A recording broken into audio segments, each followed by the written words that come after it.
وبارك على محمد وعلى آل محمد. اللهم انفعنا بما علمتنا وعلمنا ما ينفعنا وزدنا علما وبارك لنا في علمنا وارزقنا الإخلاص في القول والعمل كاملا وعلما نافعا لا ينسى وتوفيقا دائما وصحة ويقينا وعافية. اللهم افتح لنا كل خير، اللهم اكفنا بحلالك عن حرامك وأغننا بفضلك عمن سواك، آمين يا رب العالمين. Alhamdulillah kaum muslimin rahimakumullah, kita lanjutkan pengajian kitab Al-Jami' As-Shaghir karya Al-Hafidz As-Suyuti yang sudah wafat tahun 911 Hijriah rahimahullah ta'ala. Dan kita sudah sampai pada hadis 3471. Faqala al-muallif rahimahullah ta'ala wa nafa'ana bihi wa bi 'ulumihi fid dharain amin. Qala Rasulullah sallallahu alaihi wasallam, salasun, ada 3 perkara munjiyatun yang menyelamatkan. Maksudnya menyelamatkan dari neraka. Yang pertama adalah khasyatullah, takut kepada Allah Ta'ala, fisirri, baik ketika sendiri, wal alaniyah, maupun ketika terang-terangan. Jadi bertakwa kepada Allah, takut kepada Allah dalam semua kondisi, di semua tempat. Ini menyebabkan aman dari siksa neraka. Dan inilah yang disebut takwa. Yang kedua, wal adlu, dan sikap adil, fir ridha, baik ketika ridha, wal ghadab, maupun ketika marah. Banyak orang adilnya itu ketika ridha saja, tapi pas marah nggak adil, kemudian melampaui batas. Nah, ini nggak baik seperti ini. Kalau mau masuk surga, selamat dari neraka, adillah dalam semua kondisi. Marah pun tetap adil.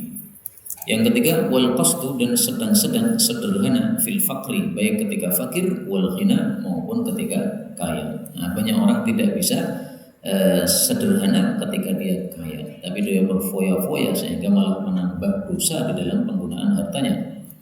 Wa thalathun, dan ada 3 perkara muhlikatun, yang membinasakan, maksudnya menyebabkan masuk neraka. Yang pertama, hawan muttaba, hawa nafsu yang diikuti. Manusia dilengkapi oleh Allah dengan hawa nafsu dan dengan akal. Nah, kalau kita ikuti akal, maka berarti kita tidak mengikuti hawa nafsu. Kalau kita mengikuti hawa nafsu, berarti kita meninggalkan akal. Yang kedua, wasyuhun muta', dan bakhil yang ditaati. Setiap manusia itu suka kepada harta, sehingga watak asal manusia itu bakhil, itu watak asal. Maka bakhil tidak tercela. Yang tercela apa? Muta'. Kalau mentaati bakhil. Sifat bakhil ada dalam hati setiap manusia karena suka kepada harta. Tapi kalau mentaati sifat itu yang tercela. Karena kalau mentaati sifat bakhil, akhirnya dia tidak akan mengeluarkan sesuatu yang wajib dia keluarkan. Wajib zakat enggak zakat. Kenapa? Karena bakhil.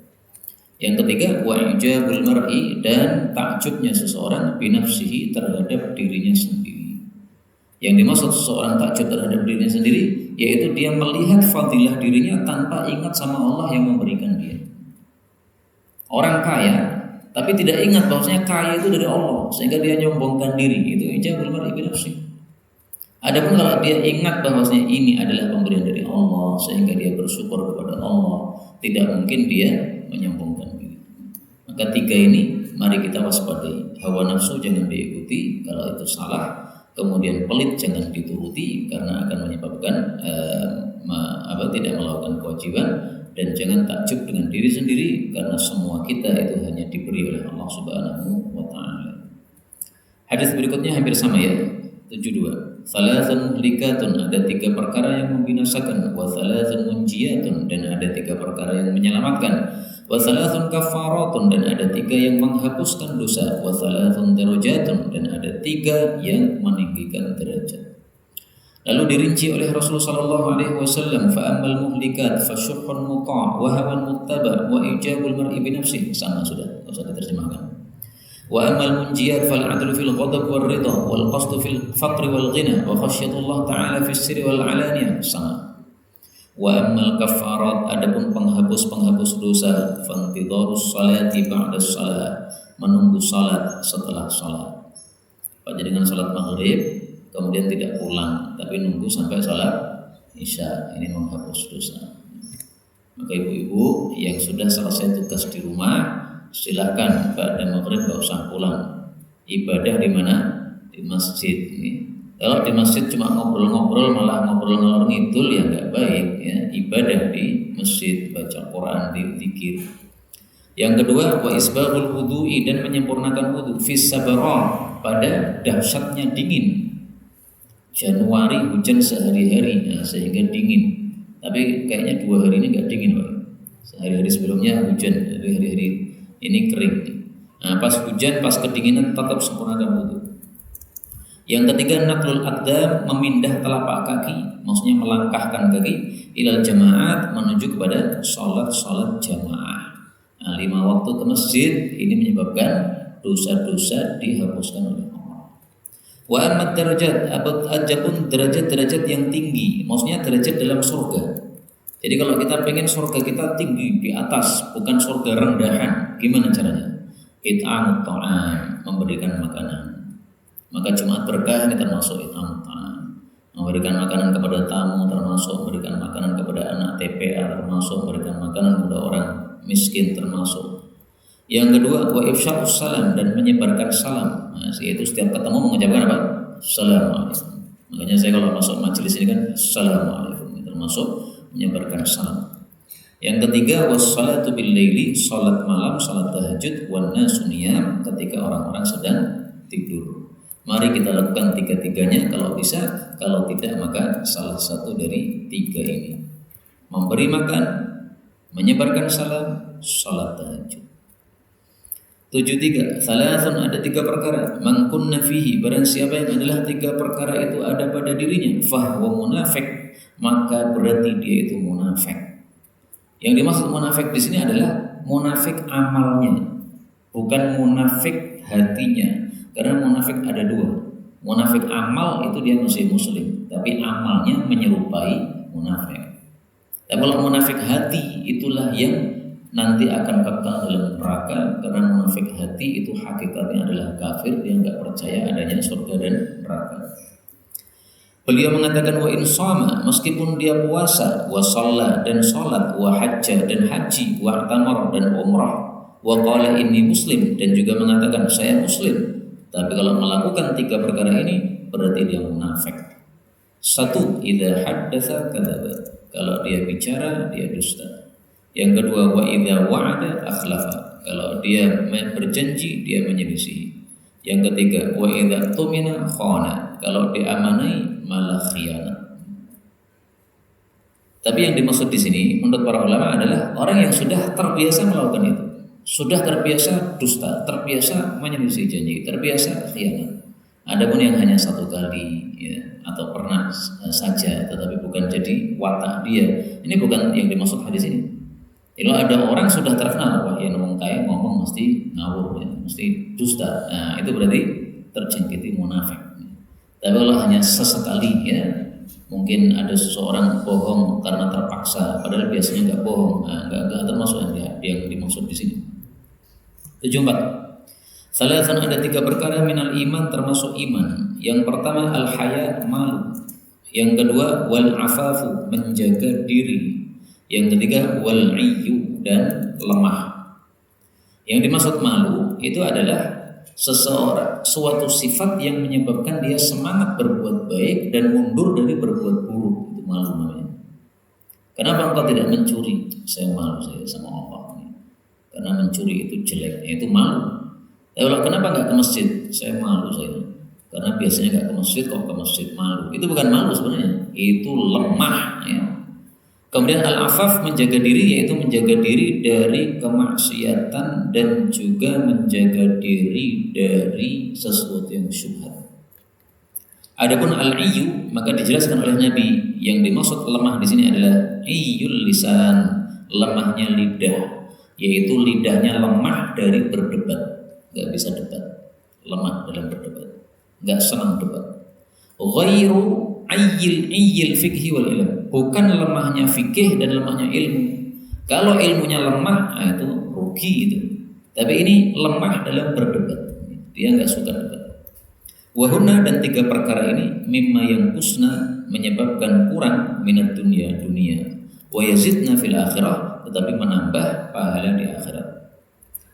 Wa ma yazidna fil akhirah, dan apa yang ditambah di akhirat aktsar, lebih banyak, mimma yanqusna minad dunya, dari apa yang kurang dari dunia.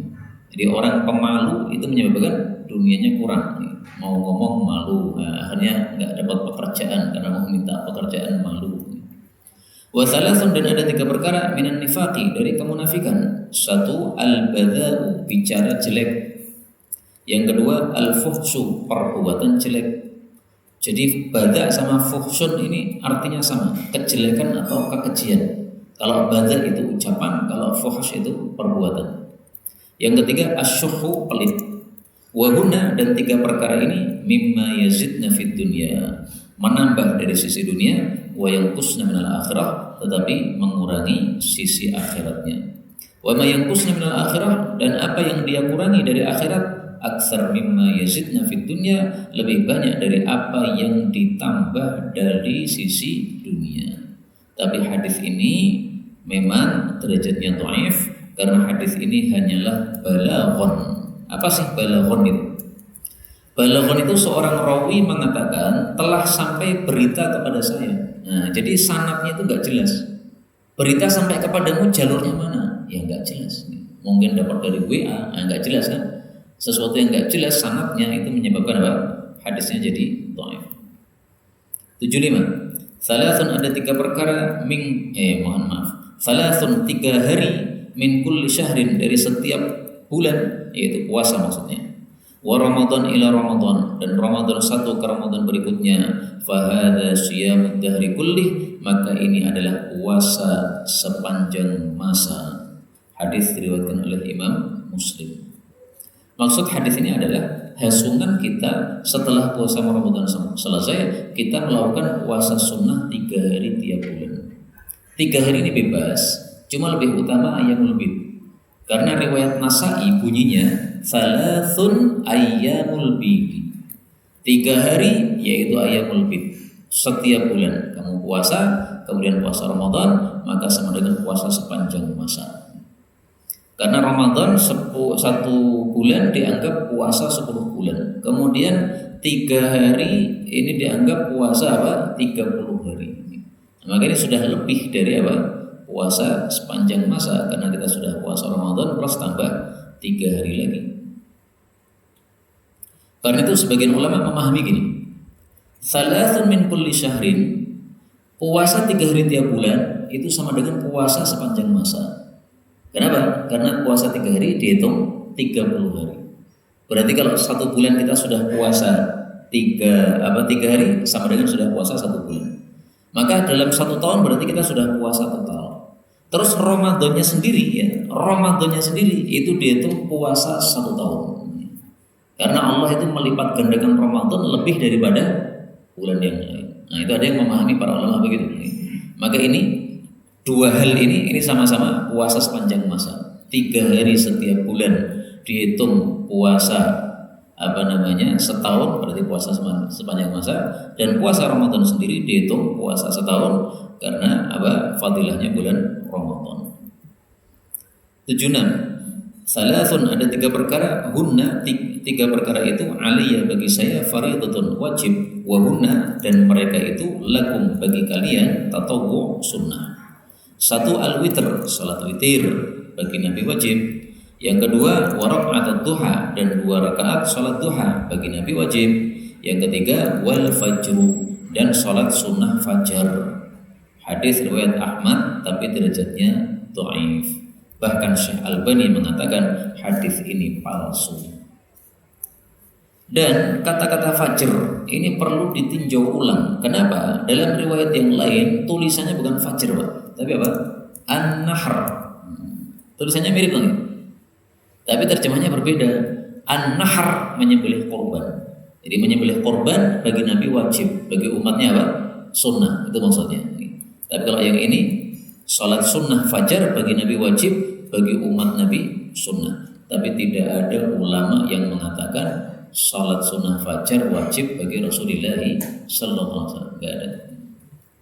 Kalaupun ada, itu hanya kalimat yang tidak jelas menunjukkan hal itu, ya. Hanya isyarat saja, tidak sangat jelas. 77. Salasun, 3 perkara, wa salasun, dan 3 perkara, wa salasun, dan 3 perkara. Apa sih? Yang pertama, fa salasun, 3 perkara la yamina fihinna, yang tidak boleh sumpah padanya. Wa salasun, dan 3 perkara al mal'unu fihin, orang terlaknat padanya. Wa salasun asyukku fihin, dan 3 perkara saya ragu padanya. Mari kita mulai yang pertama. Fa amma salas allati la yamina fihim, adapun 3 perkara yang tidak boleh sumpah padanya adalah fala yamina, tidak boleh sumpah lil walad, bagi seorang anak ma'a walidihi, terhadap bapaknya. Maksudnya tidak boleh seorang anak bersumpah yang dengan sebab sumpah tadi ada gangguan terhadap bapaknya. Misalnya nih ya, anaknya bersumpah, demi Allah, seumur hidup saya tidak akan menikah.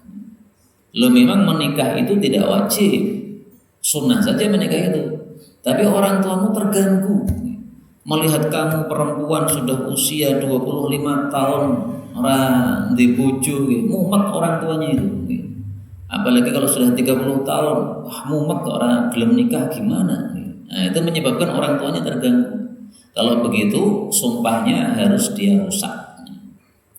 Dia kemudian silahkan menikah, kemudian setelah itu apa? Membayar kafarah sumpahnya. Itu maksudnya. Jadi jangan seorang anak bersumpah yang menyebabkan mengganggu orang tuanya. Kalau itu mengganggu orang tuanya adalah dia rusak sumpahnya dan dia bayar kafarah. Walalil mar'ah, tidak boleh juga seorang wanita bersumpah ma'a zaujiha, terhadap suaminya, yaitu yang memadharati suaminya. Kalau sudah terlanjur, langgarlah sumpahnya dan dikafarahi. Walalil mamluk, tidak pula seorang budak ma'a sayyidih, terhadap majikannya. Ini tertulis muluk, salah ya, lil mamluk, kurang mim di tempat saya ini. Wa ammal mal'un fihim, adapun orang yang terlaknat pada 3 perkara. 1. Famal'unun, maka terlaknat man la'ana walidayhi, orang yang melaknati kedua orang tuanya. Maka kepada kedua orang tua disuruh kita untuk apa? Bersikap yang baik. Melaknat ini bersikap yang jelek. Wa mal'unun, dan terlaknat man dzabaha, orang yang menyembelih li ghairillah, untuk selain Allah. Misalnya nyembelih sapi kemudian kepalanya dilempar di laut, katanya untuk roro kidul, terlaknat itu, enggak boleh. Wa mal'unun, dan terlaknat man ghayyara, orang yang mengubah tuhumal ardi, batas-batas tanah. Jadi nyerobot tanahnya orang lain dengan cara batas tanah milik dia dilebarkan sehingga tanahnya orang lain terserobot, terlaknat itu. Kata-kata laknat ini menunjukkan semua ini dosa besar. Durhaka kepada orang tua dosa besar, menyembelih untuk selain Allah dosa besar, mengubah batas tanah dosa besar. Wa ammal lati asyukku fihin, adapun 3 perkara yang saya ragu padanya. 1. Fa Uzairun, maka Uzair ini adalah kaum dari Yahudi yang baik, yang Muslim.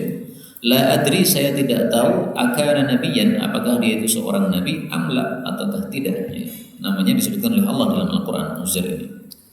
Yang kedua, wala adri, dan saya tidak tahu, alu'ina, apakah terlaknat Tubba'un, Pak Tubba nama orang, amla, ataukah tidak. Hadis ini sebelum adanya hadis yang mengatakan bahwasanya Tubba itu adalah seorang muslim. Maka setelah Nabi mengetahui Tubba ini seorang muslim, maka Nabi mengatakan la tasubbu tubba'an, kalian jangan mencela Tubba. Kenapa? Fa innahu kana qad aslama, dia sudah masuk Islam. Hadis riwayat Imam Ahmad sahih. Makanya dalam Al-Quran Allah tidak mencela Tubba, tetapi mencela kaumnya Tubba. Perhatikan surat Qaf ayat 14. Wa ashabal aikah wa qaumu Tubba. Allah mengatakan yang tercela itu siapa? Kaumnya Tubba. Tubbanya enggak tercela. Tubba ini seorang raja di Yaman, ya. Dia sudah muslim, ngajak umat yang untuk masuk Islam, tapi enggak ada yang mau. Nah, maka yang tercela umatnya, rajanya enggak tercela. Dia sudah masuk Islam. Yang kedua, yang ketiga, wala adri, dan saya tidak tahu al-hududu, apakah hukuman had itu kafaratun li ahliha, menghapus dosa pelakunya, amla, ataukah tidak. Ini pun juga muncul sebelum adanya hadis yang mengatakan bahwasanya siapa yang melakukan suatu pelanggaran kemudian dihukum dengan hukuman had, maka hukuman had itu menghapus dosanya. Hanya saja para ulama berselisih pendapat, Pak. Apakah orang yang dihukum dengan hukuman had tapi dia belum tobat, apakah dosanya sudah terhapus atau tidak? Misalnya nih, ada orang maling ketangkap, kemudian dipotong tangannya. Nah, ketika dipotong tangannya itu ada tobat nggak dia? Hatinya nyeseli nggak dia? Atau dia malah menggerutu, wah kurang ajar, tangan saya dipotong, awas besok saya maling lebih banyak lagi. Nah, menurut mayoritas para ulama, baik dia sudah tobat maupun dia belum tobat, kalau sudah dipotong tangannya, hukuman had, maka dosanya sudah dihapuskan oleh Allah Subhanahu wa Ta'ala. Artinya besok di akhirat nggak disiksa lagi. Kenapa? Sudah disiksa di dunia. Tapi kalau siksanya itu hanya di penjara misalnya, bukan hukuman had, ini dosanya nggak gugur. Maka maling-maling di Indonesia ini dosanya nggak gugur. Kenapa? Nggak dipotong tangannya. Supaya dosanya gugur gimana? Potong tangannya.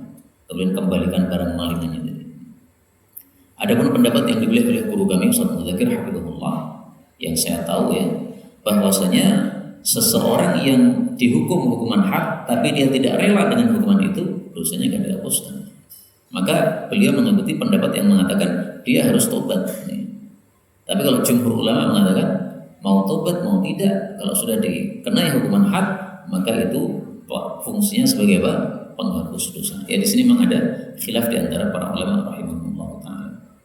Termasuk membunuh, Pak. KM 50, 6 santri dibunuh oleh orang-orang kejam itu. Nah, ketika orang-orang yang membunuh itu dihukum kisos, dibunuh semua. Apakah besok di akhirat mereka sudah bebas dari dosa membunuh? Apakah tidak? Nah, di sini terjadi khilaf di antara para ulama. Sebagian ulama katakan harus tobat dulu. Kalau dia nggak tobat, maka nggak ada itu hukuman dihapus, tetap dihukum oleh Allah di dalam neraka. Wallahu a'lam bishawab. Dan tampaknya kalau secara nalar itu ya tampaknya harus tobat. Kalau tidak tobat apa fungsinya? Berikutnya 78. Salasun, ada 3 perkara la tu'akhkhar, tidak diakhirkan, jangan diakhirkan. Wa hunna, yaitu adalah 1 as-salatu, salat idza atat, apabila sudah datang. Dalam riwayat ini tertulis atat, tapi sebenarnya pada riwayat yang lebih masyhur itu bukan atat, tapi apa? Anat. Anat itu artinya adalah ja'at, apabila sudah datang waktunya. Sama dengan atat, ya, mirip.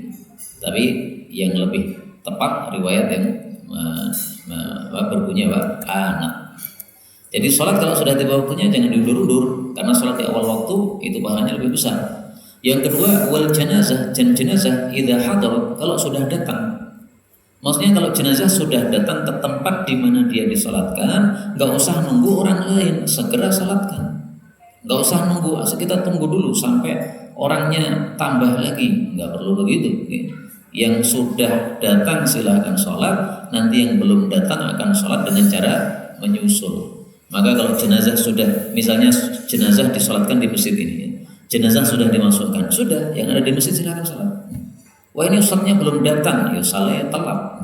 Ustadznya nanti biar sholat sendiri nggak apa-apa. Karena nggak harus diimami ustadz, nggak harus.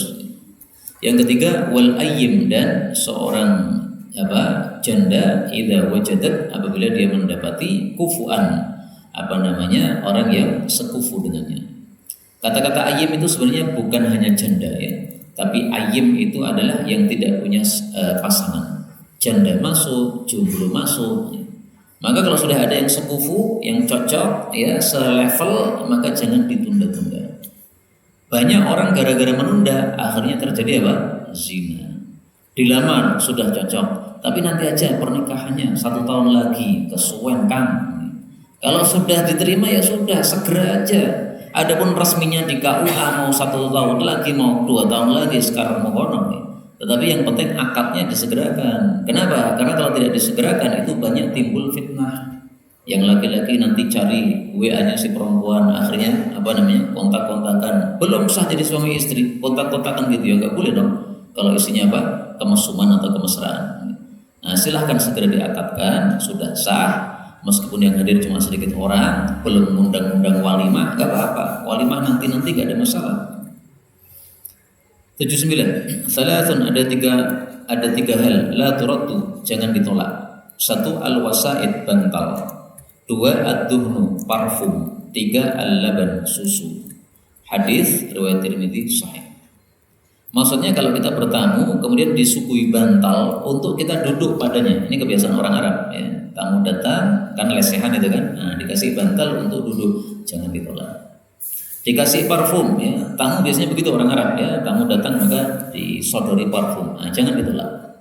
Kenapa tidak boleh menolak bantal, parfum, susu? Karena ini adalah pemberian-pemberian kecil yang tidak menyebabkan kita hutang budi kepada yang ngasih tadi.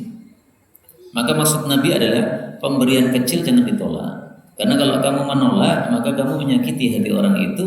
Padahal kalau kamu terima, kamu sama sekali enggak hutang jasa sama dia. Cuma barang kecil. Maka dari hadis ini kita ambil kesimpulan, boleh kita nolak pemberian yang besar apabila kita khawatir kita jadi hutang jasa kepada orang tersebut. Wah, saya khawatir saya Pak menerima hadiah dari panjenengan mobil ini. Kenapa?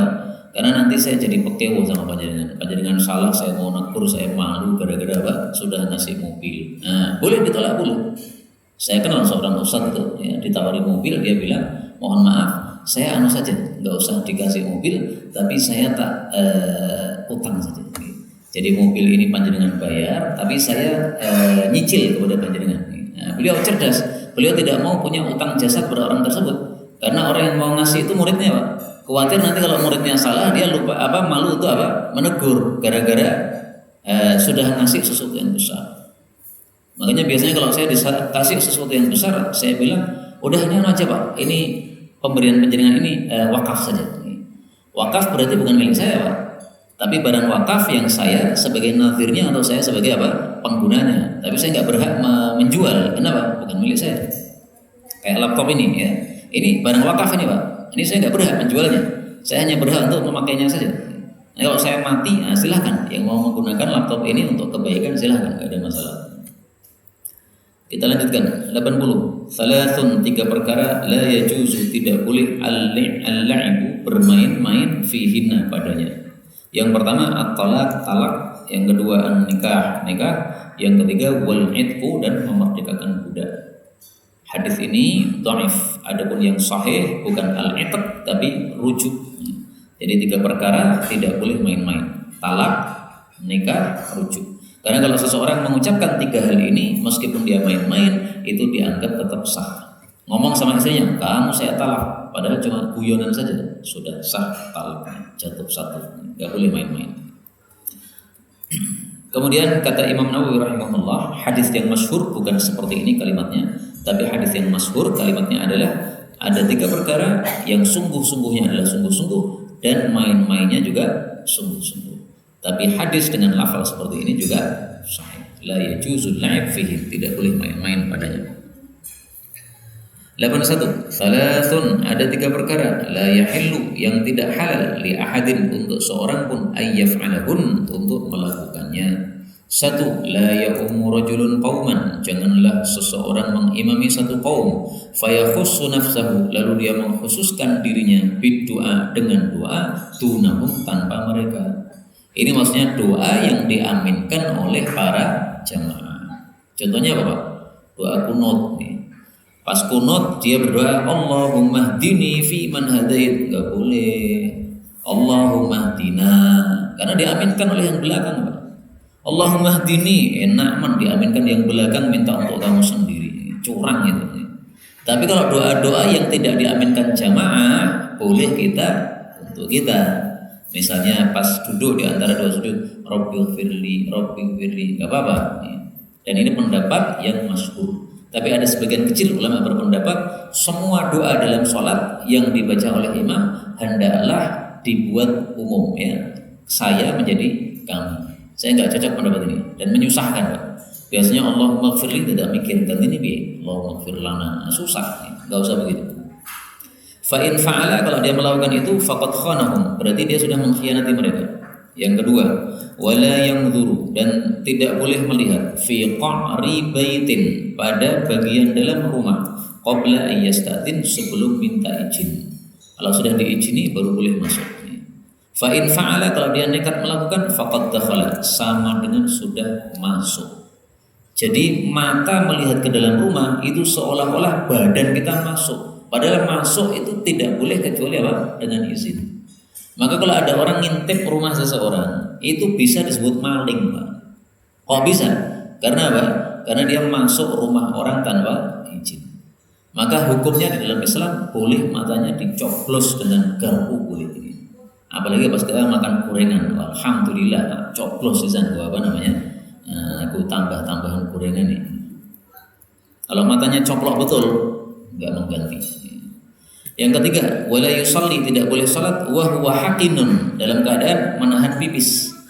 Perhatikan ada 3. Hakin, menahan pipis.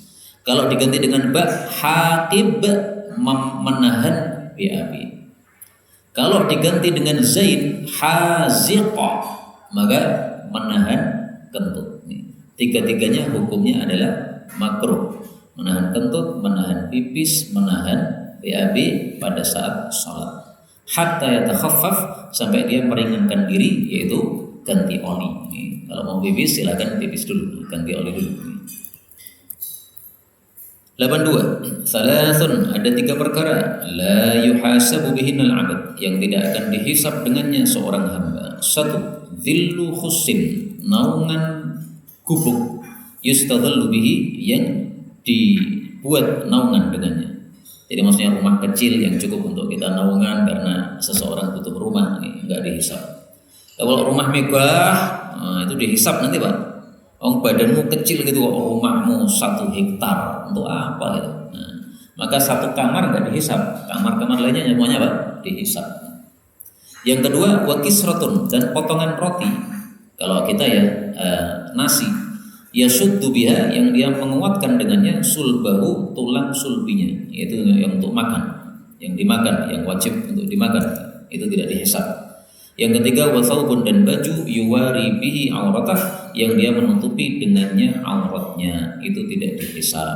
Tapi hadis ini memang diperselisihkan derajatnya, ada yang mengatakan sahih, ada yang mengatakan dhaif. Mudah-mudahan sahih, sehingga hal-hal yang wajib yang dibutuhkan oleh manusia enggak dihisab oleh Allah Subhanahu wa taala. Baju yang kita pakai enggak dihisab. Kenapa? Kita butuhkan. Kasihan nanti kita butuhkan, perlu dihisab. Jadi semakin panjang hisabnya. Tapi yang enggak butuh-butuh itu yang apa? Nanti akan dihisab oleh Allah Subhanahu wa taala. Maksudnya yang bukan kebutuhan pokok semua orang. Seperti mobil itu bukan kebutuhan pokok semua orang. Karena orang bisa hidup tanpa mobil. Tapi hidup tanpa rumah gimana? Hidup tanpa makan gimana? Hidup tanpa pakaian gimana? Enggak bisa. Ini semuanya harus apa? Sandang, mangan, papan, ini adalah semuanya harus dimiliki oleh seseorang. Maka ini tidak ada hisabnya. Makanya dalam kitab Taurat katanya ada ucapan begini, Pak. Ucapannya bagus sekali, yaitu kisratun takfika, 1 potongan roti yang sudah mencukupi dirimu. Wa hajarun atau wajuhrun tu'yuwika, dan kalau ada lubang atau ada batu yang sudah bisa digunakan untuk kamu bernaung. Dan 1 lagi, baju yang bisa menutupi aurat kamu, itu sudah cukup. Kebutuhan manusia cuma 3 itu sebenarnya. Ada naungan, ada pakaian, ada yang dimakan. Selain itu sebenarnya bukan kebutuhan pokok. Itu semuanya gaya hidup saja. Maka manusia sebenarnya apa? Nafkahnya sedikit. Yang banyak itu bukan nafkahnya, tapi keperluannya gaya hidupnya itu saja yang menyebabkan apa? Dia merasa butuh banyak. Kalau kita nggak gitu gaya hidup, keperluan kita sedikit. Makan itu 1 piring sudah kenyang, Pak. Nggak butuh yang kedua lagi. Dan 1 piring harganya berapa? 5.000 sudah kenyang itu. Maka manusia makan 1 piring sudah kenyang, sudah, sebenarnya nggak butuh apa-apa lagi. Adapun dia merasa butuh, itu hanya merasa saja. Sebenarnya bukan kebutuhan yang inti. Maka mari kita merasa kaya. Kenapa? Sudah diberi oleh Allah kenyang, sudah diberi oleh Allah pakaian, sudah ada tempat untuk tempat tinggal. Mau kontrak, mau ikut mertua, pokoknya ada tempat tinggal itu udah cukup. Nggak harus punya sendiri, nggak harus. Siapa yang mengharuskan punya rumah? Nggak ada yang mengharuskan apa? Punya rumah. 83. Salasun, ada 3 perkara la yufattirna, yang tidak membatalkan as-shaim, orang yang puasa. 1, al-hijamah, bekam. Dan ini pendapat mayoritas para ulama. Bekam tidak membatalkan puasa. Menyelisih mereka Imam Ahmad mengatakan bekam membatalkan puasa. Yang kedua wal qai, dan muntah. Ini tidak membatalkan puasa kecuali kalau disengaja. Yang ketiga wal ihtilam, dan mimpi basah, ini juga tidak membatalkan puasa karena tidak disengaja. Adapun mengeluarkan mani dengan sengaja maka membatalkan puasa menurut mayoritas para ulama.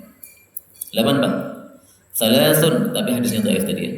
Salasun, ada 3 la yu'adu, yang tidak dijenguk sahibuhunna, orang yang sakit dengan 3 perkara tadi. 1, ar-ramadu, sakit mata. 2, sahibud dirsi, orang yang sakit gigi geraham atau sakit gigi secara umum. Yang ketiga sahibud dumal, orang yang sakit dumal. Dumal itu adalah utun dan sebagainya itu ya. Pokoknya yang ada di kulit kemudian pecah, itu namanya dumal. Hadis ini derajatnya dhaif, bahkan kata Syekh Albani derajatnya palsu. Maka para ulama berbeda pendapat apakah sakit mata itu disebut sakit ataukah tidak. Sebagian ulama mengatakan sakit mata itu bukan sakit. Buktinya di sini la yu'adu, tidak disunahkan untuk dijenguk, berarti bukan sakit. Maka hukum-hukum sakit tidak berlaku untuk dia. Maksudnya apa? Orang sakit kan boleh tidak puasa toh. Maka orang yang sakit mata tetap wajib puasa. Kenapa? Enggak dianggap sakit itu. Nah, sebagian ulama mengatakan enggak, sakit mata itu ya sakit. Karena buktinya Rasulullah pernah menjenguk seorang sahabatnya yang sakit mata. Hadisnya disahihkan oleh Imam Hakim, diriwayatkan oleh Imam Abu Dawud, diriwayatkan juga oleh Bukhari dalam Adabul Mufrad. Berarti sakit mata ya sakit. Tapi ringkasnya gini, ketika panjenengan sakit mata atau sakit gigi atau sakit pusing yang sangat dahsyat, yang kalau puasa itu jadi sangat berat, maka boleh panjenengan untuk tidak puasa. Jelas ya? Mau sakit mata, mau sakit apapun, makanya kalau memberatkan kalau puasa, jadi boleh untuk tidak puasa Ramadan, ganti nanti hari yang lain. 85. Salasun, ada 3 perkara la yumna'na, tidak boleh dicegah.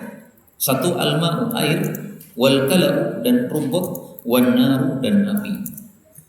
Maksudnya 3 hal ini dijadikan oleh Allah manusia berserikat padanya. Sehingga kalau kita punya sumur, kemudian kebutuhan kita sudah tercukupi dan tetangga membutuhkan, wajib kita mengizinkan dia untuk ngambil. Meskipun itu sumur di rumah kita, tapi air yang ada padanya tidak menjadi hak milik kita kalau kita sudah cukup dan tetangga butuh. Kalau kita belum cukup, kita yang berhak karena kita yang menggali sumur tadi dan sumur itu di rumah kita. Tapi kalau kita sudah cukup dan tetangga butuh, tidak boleh kita menjual. Misalnya ini pas Ogelangan, tetangga nggak punya sumur, nah mereka butuh air, kemudian kita suruh ngambil dari sumur kita, suruh bayar 1 ember 1.000, haram, nggak boleh. Kecuali kita yang narikkan embernya itu, yang mengambil air dari sumur keluar. Nah, kalau kita yang mengambilnya, maka kita boleh untuk menarik upah. Tapi kalau kita suruh dia ngambil sendiri, nggak boleh, haram ngambil upah, nggak boleh. Rumput juga begitu, ya, yang tumbuh sendiri, nggak boleh kita jual. Milik siapa rumput itu kok kamu jual? Itu miliknya Allah Subhanahu Wa Taala untuk semua orang yang ada di dunia ini. Monggo.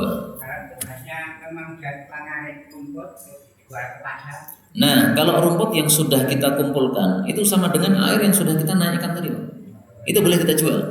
Kalau rumput yang masih ada di tanah, ya, kemudian kita tiba-tiba matok pasang di situ, siapa yang mau merumput di sini bayar, haram itu. Itu tanahnya siapa, rumputnya siapa, kamu patoki gitu. Meskipun itu tanah kita, tapi kalau yang menumbuhkan rumput itu Allah dan kita sudah cukup, maka orang lain tidak boleh dilarang untuk mengambilnya. 86.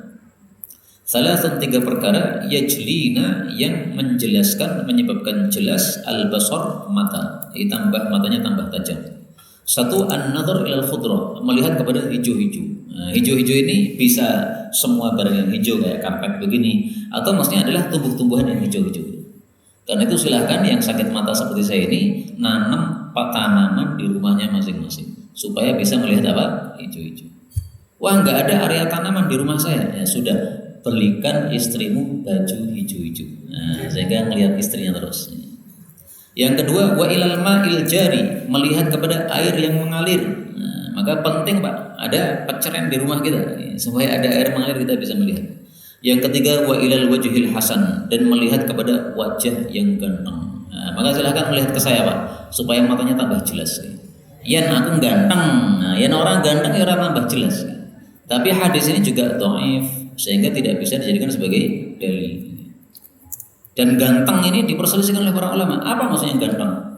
Sebagian mengatakan ganteng menurut yang melihat. Sehingga kalau misalnya panjenengan menganggap saya ini ganteng, silahkan lihat saya, insya Allah pandangan mata panjenengan lebih jelas.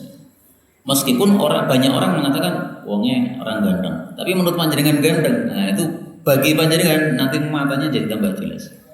Nah, sebagian lagi mengatakan yang ganteng itu maksudnya ganteng menurut orang-orang yang tabiatnya selamat, tabiatnya masih sehat. Karena orang yang tabiatnya sudah nggak sehat menganggap jelek itu ganteng, menganggap ganteng itu jelek. Seperti itu loh, apa itu? Apa itu? Putri kontes kecantikan apa namanya? Putri apa istilahnya?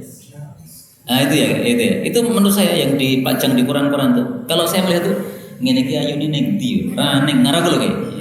Ngaraku luweh ayu bojoku timbang sing dipajang-pajang niku. Maka menurut saya kayak gitu cantiknya di mana enggak jelas. Wallahu a'lam. Apakah di bibirnya atau di mananya? Bagi mata saya orang cantik belas itu. Nah, maka menurut saya orang-orang yang menganggap cantik itu tabiatnya itu sudah apa? Sudah rusak gitu. Kayak gitu kok cantiknya di mana? Nah, matanya udah apa namanya? Enggak murni lagi. 87. Salatun, ada 3 perkara yazidna yang menambah fi quwwatil basar, kekuatan mata. 1, al-kuhlu bil ismit, bercelak dengan celak ismit. Ini celak dari gunung-gunung Arab, ismit ini. Nah, sementara yang dijual-jual itu dengan nama ismit itu hanya biasanya nama saja, tapi enggak betul-betul asli dari gunung itu. Yang kedua, wan nadhar ilal khudrah, dan melihat ke hijau-hijau. Yang ketiga, wan nadhar ilal wajhil hasan, dan melihat ke wajah yang baik. Baik ini bisa cantik, bisa ganteng ya. Tapi jangan melihat kepada selain istrinya, enggak boleh. 88. Salasun, ada 3 perkara yadkhulunal jannah, mereka masuk jannah bi ghairi hisabin, tanpa dihisab. Nah, siapa yang pengen masuk jannah tanpa hisab nih? 1, rajulun ghassala thiyabahu, seseorang mencuci bajunya, falam yajid lahu khalqan, lalu dia tidak mendapati baginya baju usang yang lain. Artinya bajunya cuma 1 itu, sehingga kalau dia cuci dia harus nunggu bajunya kering, enggak ada baju lain. Nah, orang seperti ini masuk jannah tanpa hisab. Baju panjenengan berapa Pak? Wah, dihisab nih Pak. Lebih dari 1 gitu. Nah, lemari sesane. Tapi tenang, hadisnya dhaif.